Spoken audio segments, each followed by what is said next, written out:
T20 உலகக்கோப்பையில் வரலாறு படைக்குமா இந்திய அணி? மூன்றாவது முறையாக டி20 உலகக்கோப்பையை கையில் எடுப்பாங்களான்னு எதிர்பார்த்துட்டு இருக்காங்க ரசிகர்கள். ஸோ நேற்று இரண்டாவது செமிஃபைனலில் இங்கிலாந்து அணியை வீழ்த்திட்டு இந்திய அணி நான்காவது முறையாக இறுதிப் போட்டிக்கு போயிருக்காங்க. ஸோ இறுதிப் போட்டியில் ஏற்கனவே நியூசிலாந்து அணி உள்ளே இருக்காங்க. ஸோ இந்திய அணி இப்போ போயிருக்கிறதுனால அவங்களுக்கு சண்டே இறுதிப் போட்டி நடக்க போகுது. ஸோ நான்காவது முறையாக உள்ளே போயிருக்க இந்திய அணி மூன்றாவது முறையாக கோப்பையை வெல்லுமா அப்படின்னு ரசிகர்கள் எதிர்பார்த்துட்டு இருக்காங்க. கண்டிப்பாக இந்த ஒரு விஷயம் கண்டிப்பாக வேறு லெவல் ஆக போகுதுங்க. இதே மாதிரி 2024 ரோஹித் சர்மா தலைமையில் இந்திய அணி கோப்பையை வின் பண்ணாங்க. 2007 முதலாக டி20 உலகக்கோப்பையை தோனி தலைமையில் வின் பண்ணதுக்கு அப்புறம் இந்திய அணி 2024 இரண்டாவது முறையாக டி20 உலகக்கோப்பையை வின் பண்ணாங்க. கிட்டத்தட்ட பல வருஷத்தவங்க ரோஹித் சர்மா தலைமையில் இந்திய அணி கோப்பையை வின் பண்ணுது. அவ்வளோ ஒரு எமோஷன். அந்த கேமுமே பார்த்தீங்கன்னா கடைசி வரைக்கும் போச்சு. கடைசியில் இப்போ சவுத் ஆப்பிரிக்கா கையில் இருக்கிற கேமை பிடுங்கி இந்திய அணி எடுத்துகிட்டு ஜெயிச்சு உலகக்கோப்பையும் ஜெயிச்சு கோப்பையை தட்டி தூக்கி கையில் எடுத்துகிட்டு வந்தாங்க. ஸோ அதே மாதிரி தான் இன்றைக்கும் இந்திய அணி இங்கிலாண்டை வீழ்த்தினது ரொம்ப ரொம்ப ரொம்ப ரொம்ப எதிர்பார்க்காத ஒரு விஷயங்க. கடைசியில் இந்திய அணியில் கையிலே இல்லை மேட்ச்சு, இங்கிலாந்து எடுத்துகிட்டு போயிட்டாங்க. ஸோ ஆல்மோஸ்ட் வின் பண்ண போகிறாங்க அப்படின்னு எல்லாருமே பதட்டத்தில் ஒரு பயத்தில் ப்ரெஷரில் மைதானத்தில் மேட்ச்சை பார்த்துட்ருக்காங்க. ஆனால் கடைசியில் இந்திய அணிக்கு ஒரு மிகப்பெரிய ஒரு வெற்றி அப்படின்னு கூட சொல்லலாம். கடைசி நொடியில் அவங்க கையிலிருந்து வெற்றியை இந்திய அணி தட்டி பறித்து வாங்கிட்டு வந்தாங்க அப்படின்னு கூட சொல்லலாம். ஸோ அப்படியாப்பட்ட ஒரு கேமு தான் நம்ம பார்த்தோம். ஸோ இந்த மாதிரி ஒரு கேமை பார்க்குறதெல்லாம் அவ்வளோ வரங்க. ஸோ கிரிக்கெட்டை பொறுத்த வரைக்கும் இன்ட்ரெஸ்ட் இருக்கும். ஆனால் இன்ட்ரெஸ்ட்டை தாண்டி யார் ஜெயிக்க போகிறாங்க அப்படின்றத ஒரு எதிர்பார்ப்பை பார்த்துட்டு இருக்கிறது ரொம்ப ரொம்ப ரொம்ப பயங்கரமான விஷயங்க. கடைசி நொடியில் நடந்த அதிரடி ட்விஸ்ட்னு கூட சொல்லலாம். இந்திய அணி வின் பண்ணிட்டாங்க. ஸோ நான்காவது முறையாக இறுதிப் போட்டிக்கு போயிட்டாங்க. நியூசிலாண்டை எப்படி அப்ரோச் பண்ணுறாங்க? மூணாவது முறையாக கோப்பையை இந்திய அணி வெல்லுமா அப்படின்றது எதிர்பார்ப்பு ஏற்படுத்தியிருக்கு.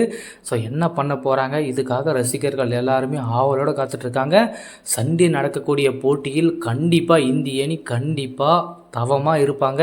ஸோ இந்த உலகக்கோப்பையை அடித்து ஆகணுன்ற ஒரு கட்டாயத்தில் இருப்பாங்க. 24 உலகக்கோப்பை அடித்தாங்க, 25 சாம்பியன்ஸ் ட்ரோஃபி அடித்தாங்க. இப்போ மீண்டும் 26 இந்திய அணி டி20 உலகக்கோப்பையை மீண்டும் இரண்டாவது முறையாக தொடர்ச்சியாக கோப்பையை வெல்வாங்களா அப்படின்னு எதிர்பார்த்து காத்துட்ருக்கோம்.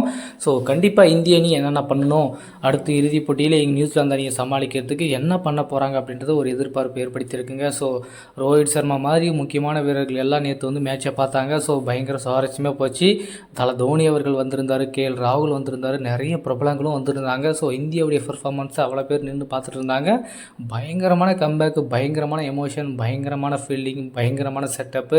ஸோ சூர்யாவுடைய அந்த இந்தியன் கேப்டன்சி வேறு லெவலில் இருந்துச்சு. ஸோ கோப்பை எடுக்கிறதுக்கு ரெடியாக இருக்காங்க.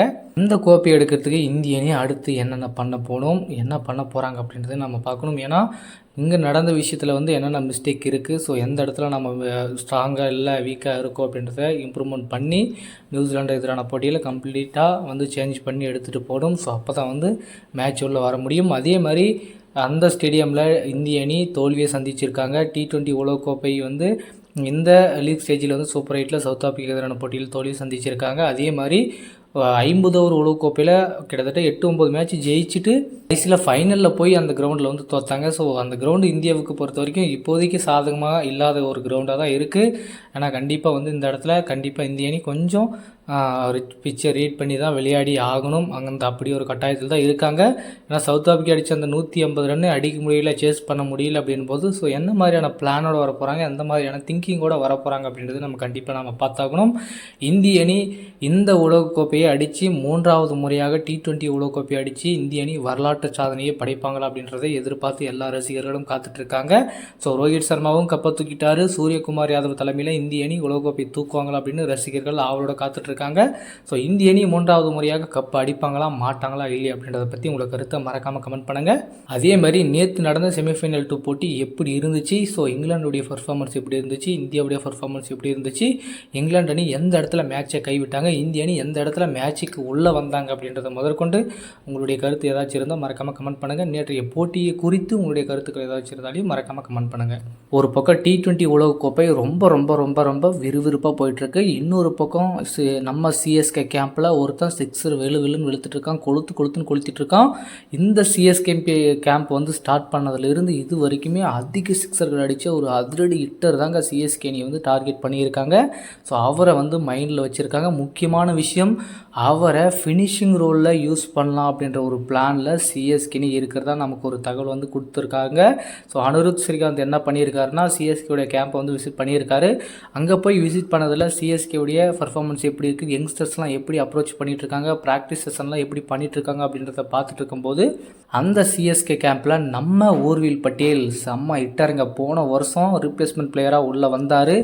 வந்த உடனே அவருடைய பர்ஃபார்மன்ஸ் பார்க்கணுமே, என்ன அப்ரோச்சு என்ன இன்டென்ட்டு என்ன எபிலிட்டி வேறு லெவலில் இருக்குங்க. ஸோ அக்ரெசிவான மைண்ட் செட் அந்த பவர் பிளேயில் தரமாக வச்சுருக்காருங்க. அடித்தா அடி இல்லைனா இடி அப்படின்ற மாதிரி தான் இருக்குது. அடித்தா அவுட் ஆகணும், இல்லைனா வந்து அடிச்சுட்டு போயிட்டே இருக்கணும் அப்படின்ற மைண்ட் செட்டில் ஆடிட்டுருக்காரு. கண்டிப்பாக இந்த சீசன் அவருக்கு ரொம்ப ரொம்ப முக்கியமான சீசனாக இருக்க போகுது. மேபி சிஎஸ்கே அவருக்கு ஒரு சான்சஸ் கொடுக்கறதுக்கான வாய்ப்புகளும் அதிகமாக இருக்குது. ஸோ அதே தான் வந்து சொல்லியிருக்காரு முன்னாள் சிஎஸ்கே வீரர். ஸோ ஊர்வில் பட்டேல் இந்த சிஎஸ்கே கேம்பில் அதிக சிக்ஸரை வந்து பறக்க விட்டுருக்காரு. கண்டிப்பாக சிஎஸ்கே அவர் வந்து அவர் இம்பாக்ட் பிளேயராக யூஸ் பண்ணாமல் டேரெக்டாக 11ல் யூஸ் பண்ணுற அளவுக்கு ஒரு குவாலிட்டியான ஹிட்டிங் இவர்கிட்ட இருக்குது. ஸோ கண்டிப்பாக அதை வந்து சிஎஸ்கே வேஸ்ட் பண்ண போகிறது இல்லை. போன சீசனில் அவருக்கு 11ல் இடம் கிடச்சிது, 1-1 பொசிஷன் ஆனார், ஓப்பனிங் ஆனார். ஸோ மேபி ஏன் வந்து அந்த இடத்துல வந்து அவரை வந்து ரீப்ளேஸ்மெண்ட் பண்ணி அவரை வந்து ப்ளே பண்ண வைக்கலாமே, ஸோ இந்த மாதிரி சான்சஸ் கொடுக்கலாமே அப்படின்ற மாதிரி தான் போயிட்டுருக்கு. கண்டிப்பாக அந்த இடத்துல கொடுத்தாருன்னா ஒரு நல்ல செட் பேக் பண்ணுவார், நல்ல ப்ளே பேக் பண்ணுவாருங்க, நல்ல ஒரு செட்டப் இருக்கும், நல்ல இன்டென்ட், நல்ல அக்ரெசிவ், அந்த சுச்சுவேஷன் தகுந்த மாதிரி ஆடக்கூடிய அந்த எபிலிட்டி அவர்கிட்ட இருந்துச்சு அப்படின்னா கண்டிப்பாக அவருக்கான ஒரு பொசிஷன் வந்து இந்திய அணி டேரெக்டாக வந்து கொடுக்கலாம். அதில் எந்த மாற்றமும் இல்லை. என்னை பொறுத்த வரைக்கும் போன சீசன் அவருக்கு அந்த பிளேயிங் லெவலில் சான்ஸ் கிடைச்சிருக்கு அப்படின்னும் போது கண்டிப்பாக இந்த 11லையும் வந்து கண்டிப்பாக வாய்ப்பு இருக்குது. ஸோ அவரையும் வந்து அந்த 11ஸில் செட் பண்ணி தான் ஒரு தரமான பிளேயிங் லெவல் வந்து செட் பண்ண போகிறாங்க. அது எந்த மாற்றமும் இல்லை. ஸோ இந்த டைம் சிஎஸ்கே வந்து நிறைய ஹிட்டர்ஸை வந்து எடுத்து வச்சுருக்காங்க. ஸோ அவங்களுக்குலாம் நல்ல சான்ஸ் கொடுக்கலாம். நல்ல சான்ஸ் கொடுத்தாங்கன்னா நல்லா யூட்டிலைஸ் பண்ணுற அளவுக்கு நல்ல கேப்பபிலிட்டி இருக்குது. ஸோ இந்த பிளேயிங் லெவன் வந்து ருத்ராஜ் கெய்க்வாட் எந்த மாதிரியான பிளான் இருக்க போகிறாரு, யார் யாருக்கு வாய்ப்பு கொடுக்க போகிறாரு, மேபி சர்ப்ராஸ் கான் இருக்கார், அவர் வந்து பயங்கரமாக வந்து ஆடிட்டுருக்காரு, மேத்யூ ஷார்ட் இவரும் வந்து செம்மையாக இருக்கார். இந்த மாதிரி முக்கியமான ஆல்ரவுண்ட்ஸ், முக்கியமான பேட்ஸ்மென்லாம் சிஎஸ்கே வந்து இந்த டைம் நிறைய பிக் பண்ணி வச்சுருக்காங்க. பட் 11ஸில் வந்து விளையாடுறதுக்கான சான்சஸ் கிடைக்கணும். ஸோ ஊர்வில் பட்டேலுக்கு டேரெக்டாக அந்த ஓப்பன் பொசிஷன்ன்றது கண்டிப்பாக கிளியராக இருக்குது. மேபி அவர் வந்து உள்ளே வரதுக்கான சான்சஸ் அதிகமாக இருக்குது. அதே மாதிரி ராமகிருஷ்ணா கோஷம் அவரும் ஒரு ஸ்டேட்மெண்ட் கொடுத்துருக்காரு. அவருடைய பர்ஃபார்மன்ஸும் செம்மையாக இருக்குது, all-round performance, batting hitting ability செம்மையாக இருக்குது, பவுலிங்கு தரமாக போட்டுட்ருக்காரு. அப்படின்போது இவங்க 2 பேர் கண்டிப்பாக அந்த பிளேயிங் லெவனுக்கு கண்டிப்பாக டஃப் தர போகிறாங்க. ஊர்வில் பட்டேலா, ராமகிருஷ்ணா கோஷவா, இந்த 2 பேரில் யார் அந்த பிளேயிங் லெவலில் இருக்க போகிறாங்க. ஸோ நம்ம ருத்ராஜ் கெய்க்வாட் சிஎஸ்கே கேப்டன் எந்த மாதிரியான டிசிஷன் எடுக்க போகிறாரு, என்ன திங்கிங்கில் வர போகிறாரு அப்படின்றத நம்ம கண்டிப்பாக பார்க்கணும். சிஎஸ்கே கேம்பில் சும்மா தாறுமாக அடித்து கொண்டிருக்கும் நம்ம ஊர்வில் பட்டேலை ஸோ பிளேயிங் லெவலில் போட்டால் எப்படி இருக்கும், ஸோ அவரை எந்த பொசிஷன் ஆட வச்சா நல்லாயிருக்கும், அவருக்கு மேபி இந்த ஓப்பனிங் 1-1 பொசிஷன் இந்த மாதிரிலாம் செகண்ட் டவுன்லாம் வந்து அந்த ஃபினிஷிங் ரோல், தோனியுடைய ஃபினிஷிங் ரோலை வந்து கொடுத்தா நல்லா இருக்குமா, இல்லை வந்து அவர் வந்து பிளேயிங் லெவல் இல்லாமல் இருந்தால் நல்லா இருக்குமா, ஸோ எந்த மாதிரியான ரோல் அவர் கொடுத்து எந்த இடத்துல அவர் பொசிஷன் வந்து கொடுத்தா நல்லாயிருக்கும் அப்படின்றத பற்றி உங்களோட கருத்துக்களை மறக்காமல் கமெண்ட் பண்ணுங்கள். அடுத்து ஒரு சூப்பரான அப்டேட்டோட சந்திக்கலாம். Bye, see you guys.